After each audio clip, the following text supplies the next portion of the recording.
Hi, I'm Barbara Lucas, and welcome to the Green Room, where we explore the environmental topics that green up our world. In May of 2012, we had two experts on the show discussing engine idling and its damaging effects on human health and on car engines.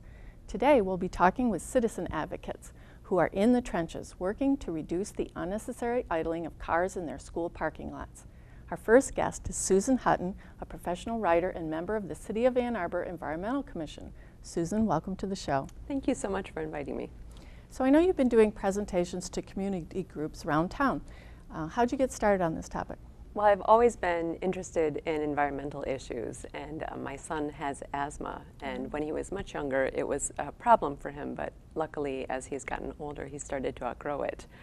So I was always attuned to situations where his health was aggravated.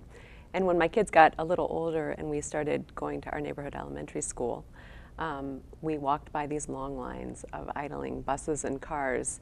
And the playground at my kids' school was adjacent to the parking lot. And I started wondering about what they were breathing when they were playing there and what I was breathing when I was standing around talking to the other parents on the sidewalk. And so I decided to check into it.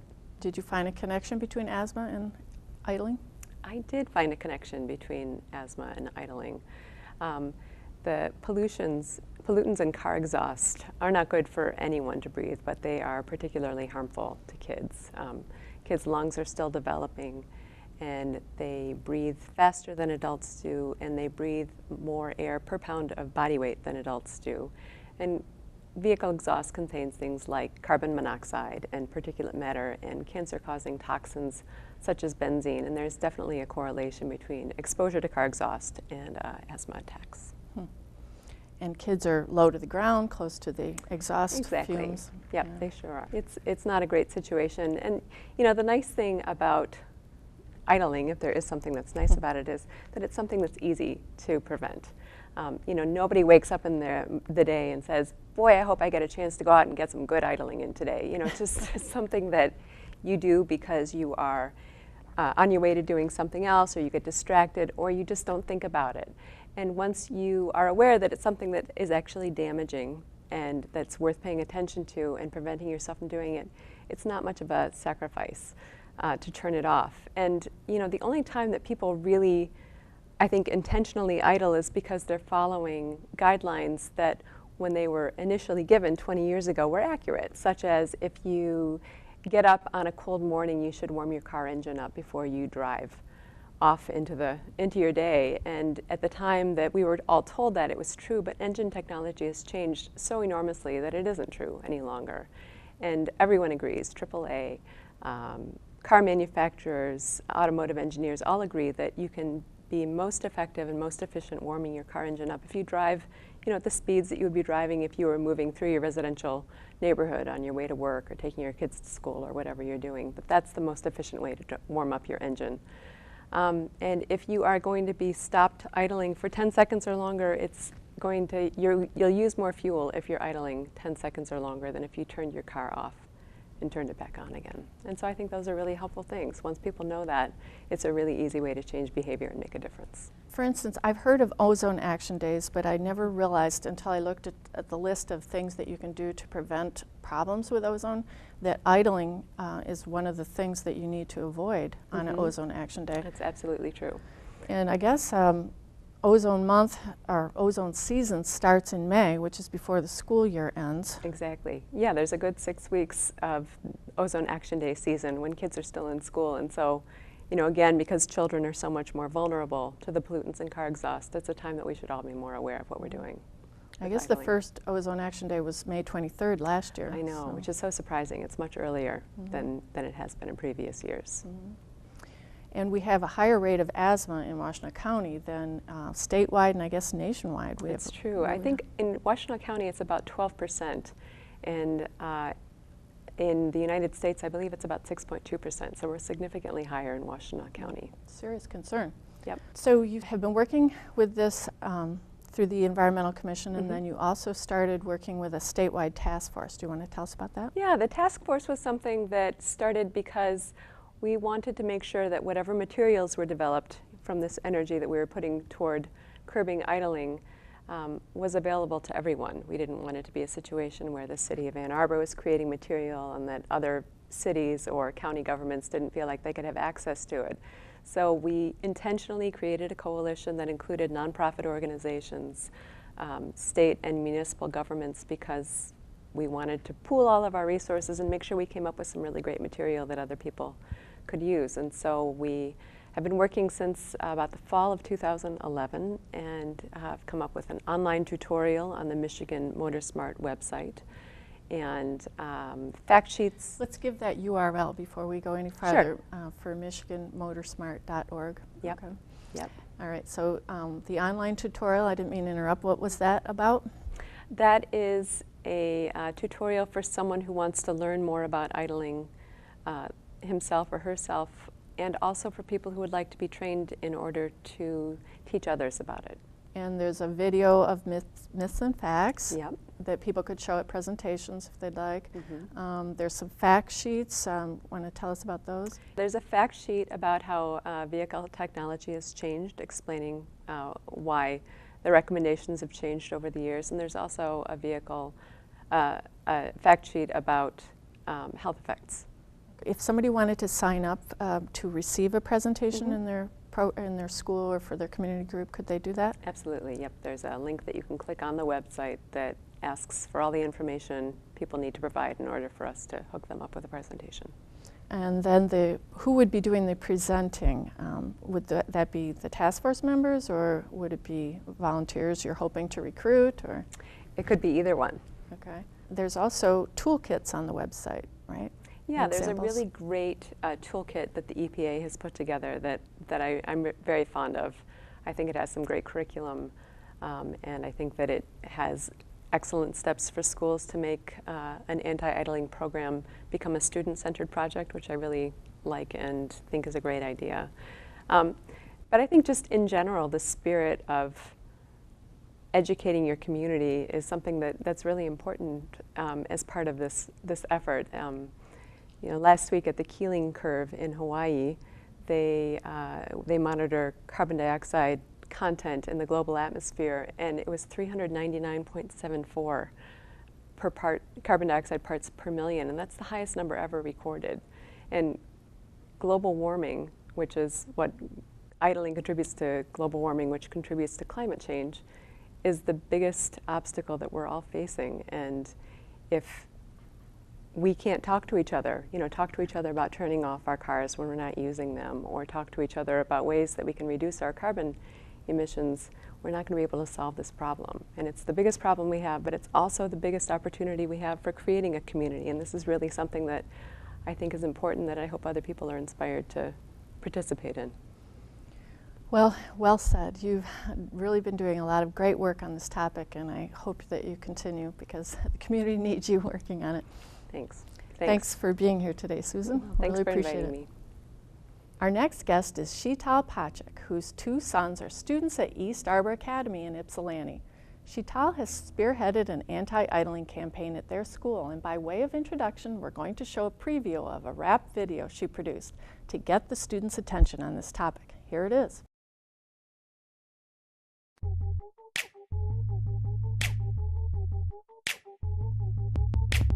It's not cool to idle at school,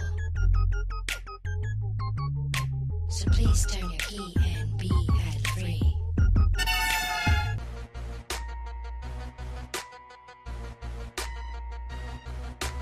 When you are commuting, stop your car from idling, 'cause it's polluting. Sheetal, welcome to the show. Thank you, Barbara. Really love that video. I'm afraid we didn't show the whole thing, but people can see the rest of it on the motorsmart.org website, where it's archived. Okay. And did you show it to your kids right at the school? How did it go? The students loved it. They were all clapping. The staff loved it. But I doubt if they knew that I wrote it or I sang it. Oh, yeah? They must have thought I took it off some internet. But originally we wanted to do a skit, and the student council all came up with ideas. But the night before we went to bed, my son was like, "Mom, can you write a rap?" I was like, And then I went to ehow.com, looked up like, what's a rap? How do I write? So next What's day a rap? morning, They said you have to have a hook in a wrap. Oh. The next day morning when my kids got up, I said, Vishnu Kesha, what about this? And I was like, it's not cool to idle at school, so please turn your key and be idle free. These two lines I can't take credit for, but the other four, it's like, when you're commuting, stop your car from idling, It's cause great. it's polluting, the air that you're breathing. And so they're like, yay, Mom. That's great. I love it. it. Well, I'm sure they liked it. Now, why did you pick idling? Why is that a concern for you? But I'm in general interested in keeping our environment healthy for our future generation and for myself. But idling, it's like whenever you go to school, you just see all these cars just sitting there mindlessly idling, and my 3-year-old would, close his nose. He's like, ooh, yucky air. And I You was even thinking, noticed it, eh? oh yeah, and we do so much for the kids, their food, their clothes, their education, and this is just mindlessly polluting their air, and they can't even stop. There's nothing for them to do. And so it really bothered me, and the more I came to know about it, the more I was just realizing that this is obnoxious of us. We wouldn't allow others to smoke right next to our kids. That's So true. why is it okay for the cars to just be idling in front of the school when it forms a smog around the building? So yeah, and I tell the parents, would you put 2-3 drops of nail polish in your kids' cereal?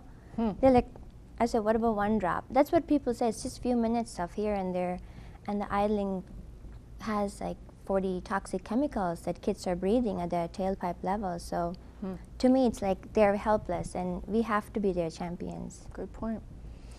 And at the kids' school, how long do the cars idle while they're waiting to get picked up?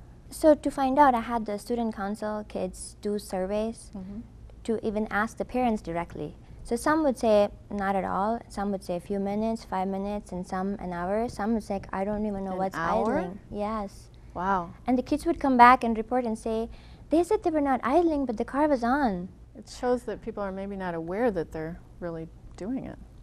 Yes. And that's why on our surveys we changed to ask them what is idling, to even know if they know what that term means. Oh. And the kids came back telling us like half the parents didn't know that they were Interesting. idling. So And about how many cars are in that parking lot at one time idling, would you say? our school would have around 400 average that's a kids. lot. Yes. Wow. Yes. So are there alternatives for those parents to sitting in their cars idling? Oh yeah, the parent room is well furnished. You have to- a parent room? where Yes. they can- Yes, they have computer with internet Oh, and wow. good seating and vending machines and restrooms with diaper changes. Wow. Station, and so it's very welcome, and the teachers love to have parents in the classrooms even for a few minutes to help out, to even be able to talk to the kids or help them with the backpacks. So the parents are always welcome inside the school building. They don't have to. And one of the students even pointed out, my dad's there playing Angry Birds anyways. He's not doing anything in the car. Huh. So you might as well come in. Have you noticed that people are coming in more to the parent center or whatever you call it? One thing I do realize is that to have patience and not to have the expectation just because I get it, this point that everybody's on board. So no, I don't see more parents, but I do see that they're a bit more careful in idling because kids are coming around asking, do you know what's idling? Do you think it's okay to idle? So You mentioned before the show what your kids say when you start idling. yes, even like in any parking lot, not just in school, when we're actually at Taco Bell, we have 4 cars in front of us, and if I forget, they're like, Mom, and then when I stop, they start doing 2001, 2002, because they know 10 seconds is the cutoff. If you're stopping for more than 10 seconds, it's better to stop the engine. So once we reach 2010, we're all like, yes, we saved the world again. That's great, I love that. And you have a baby, so that makes a difference, right? The child in the car. You told me what somebody said to you once about your baby in the car. Yes, actually the idling started before I even had the baby, and I did have a mom tell me that her husband told her, forget about saving the world, take care of your baby first, make sure he's warm in the car. So that made me think like this whole idealistic view of we're saving the air, we're saving the world, is making people detached from the actual problem. It's you that's in trouble. It's like chopping the branch of a tree that you're sitting on. If the branch falls, you're falling with it. So it's not about saving the tree. It's about saving yourself, your child. So the air circulates inside, and it's more toxic inside than actually outside, is what I read. So I wanted to make this whole campaign more personal to the person talking about it, not to preach, but have them be inspired that this is actually for me and for my child. And, you know, unless it's really nasty out, putting a blanket on the child, getting it in a, you know, really good snowsuit or something before you put them in the car. I mean, there's ways of. Also, I heard that you don't need to keep the heat on constantly. You can turn it on and off. Yes. And I also don't believe in complete prohibition, abstinence, because in some times we have to idle. Traffic lights, it must be legal to not stop your engine. Definitely. And definitely, if it's so cold that the baby's, you know, definitely. So it's not about you have to, you know, 10 seconds. It's more about know this information and make the best choice you can. And change our tolerance levels a little bit, I think, is some of it maybe. Yes. So we have 2 more minutes to talk about all the many things you've been doing. This is a sign that you are putting together to put in your school parking lot, is that right? Yes. Okay. We're going to put permanent signs for people to be aware. Great, great. And you put together bookmarks, and these are really nice. I heard something about, this one doesn't have a picture on it, but I read that you had some that had students' pictures with their quotes on them. Yes, for summer reading, I wanted them to have bookmarks and with their pictures on them so that it's personalized. My whole goal is to have kids take over this project. It's them, they're doing it. So if they have asthma or their friends have asthma, so it makes them say, hey, look at my bookmark, and then use it as a conversation starter. Make new friends over summer.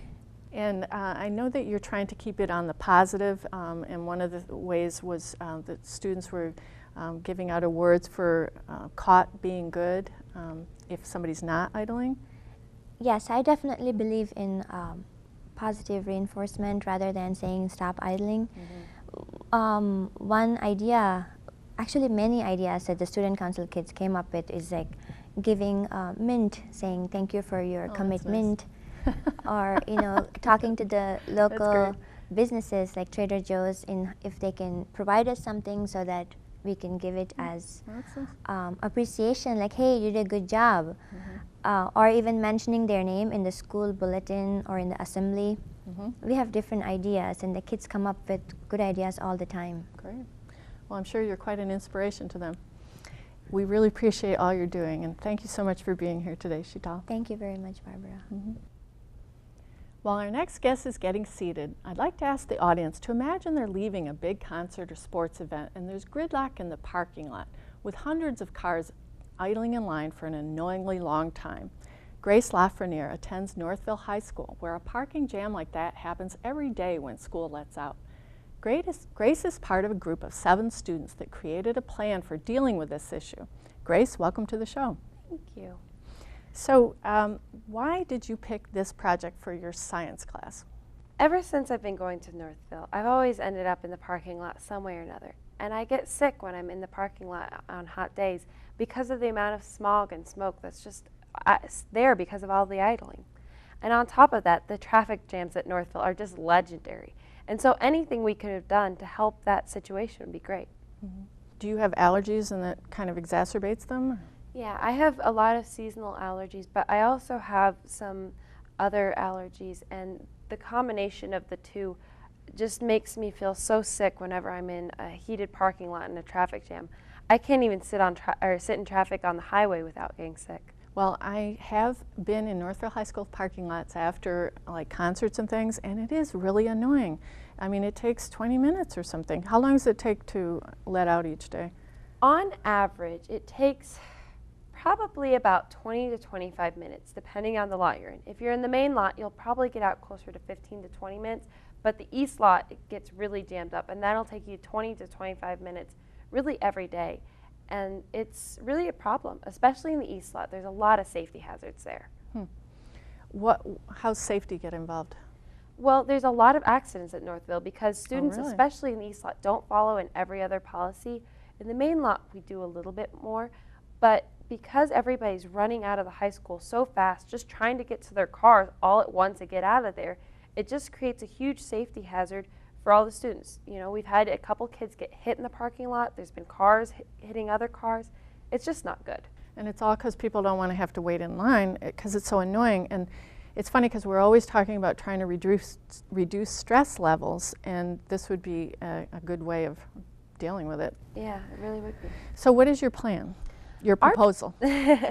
Our proposal was to divide each lot, the main lot and the east lot, into 3 sections. There would be a section 1, a section 2, and a section 3. Those sections would get out at different times. That means that every 5 to 7 minutes, the next section would leave. So immediately after the bell, section 1 would be allowed to leave. So all those kids could run out to their car, hop in, and just drive out. But there would be less traffic because there'd only be a third of the cars. Well, the next cars are held back. So those cars theoretically won't even be on because students won't be encouraged to be out in their cars sitting there during this time. They'll be encouraged to be in the school. So because of that, they'll be able to wait, then turn their cars on and leave also in less traffic. So there will be less idling for that group, and so on until the lot is empty. And it reduces pollution so much. How much? We found out that it will reduce the pollution for most pollutants. This is VOCs, particulate matter, carbon monoxide, all the major ones, by about 50% in 1 year. Great. That's huge, Yes, that's just by changing the configuration of how we leave the lot as it is. Wow, you have pages and pages of calculations that I can attest to that you've really done your homework on this, so that's really admirable. Thank you. How many cars are we talking about? We're talking about 200 cars for students. There's a few more spots than that in the lot, but those are visitor or administration parking. So there's about 200 student spots in the lot. And you estimate that this will actually help clear out the parking lot faster, right? Yes, About it how will. fast would people leave? I estimate that both lots should get down to a time of about 15 minutes per day, which would be really great. We have not been able to put this in practice, but just judging by the way the lot empties out as it is and looking at our method, we really think we could improve it to that degree. And that'll be a reduction in stress, a reduction of gas used, a reduction of pollution, just a win-win on so many levels. Oh, yes, and the best part, I think, for students is that gas consumption. You know, as a student who drives, watching every week as my gas meter goes down a full half a tank just because I'm sitting in the parking lot, it's horrible. So being able to not waste all that extra gas would be great for so many students, especially those who really have to pay for their own gas and everything. And you mentioned students are rushing out, and in your PowerPoint you had an idea of having a more comfortable place for students to sit so that they would be more apt to stay inside instead of rushing out. Yeah, we have a little courtyard right now, and it's very cute, but I think that it just needs a few more things here and there. We have, I think there's really just some bushes around that area. I think maybe a few trees for kids to sit under, maybe a little grassy area or something would be great. Not to mention, trees and grass are great for the environment. And so maybe tear up some of the concrete from that area and put down a nice grassy spot, because no matter what, we're teenagers and we'd love to just lounge back in some grass and maybe chat with our friends for a couple minutes while we're waiting. That would be nice, because it seems crazy to want to rush to sit in a car. I mean, who wants to? Wow. The big goal of the rushing is to try to get out before the jam, but because everybody rushes, it just makes the jam earlier and earlier as the year goes on, to the point where by the end of the year, the jam starts before the ending bell. It's really crazy. It reminds me of when they say, you know, like if there's a fire, walk, don't run, because if everyone runs, then no one gets out, and it's like a lose-lose for everyone. Exactly. So what are some alternatives? Say this doesn't get taken up, or, you know, what are some other ways that you might deal with this situation? The stereotypical answer would be to change the configuration of the lot. Currently, we only have one entrance and one exit to each of the lots. And so the stereotypical answer to that, according to all Northville students, is put in an extra exit to each of the lots. But that's expensive and really not practical. So another method that could be used, well, I talked about this actually recently, would be to use a similar system to this, where row by row cars are allowed only to leave when that time comes up, and that would be done with students having assigned parking spots.